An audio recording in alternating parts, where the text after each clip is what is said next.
Hello, welcome back to the channel. Today we're diving right into how to use Zoho Project for sponsorship management. First up, we need to create a new project. Simply log into your Zoho account and click on the New Project button. This is where we lay the groundwork for our sponsorship management. Now that we've done that, navigate to the Task tab. Here, add all your sponsorship-related tasks. Remember, each task represents a unique action relating to your sponsorships, like contact potential sponsors or send sponsorship package. This helps us because it allows us to manage and track all sponsorship-related activities in one place. Next, assign each task to a team member.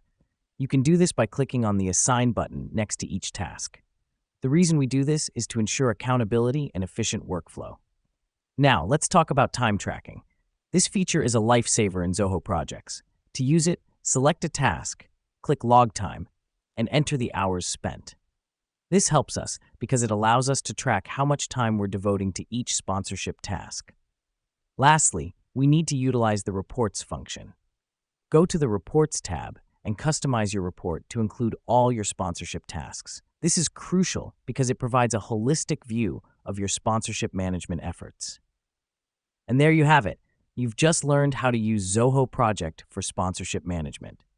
Remember, each step is designed to help you streamline your sponsorship management process, making it more efficient and effective. Keep practicing, and soon managing sponsorships with Zoho projects will be second nature. Thanks for tuning in, and we'll see you in the next video.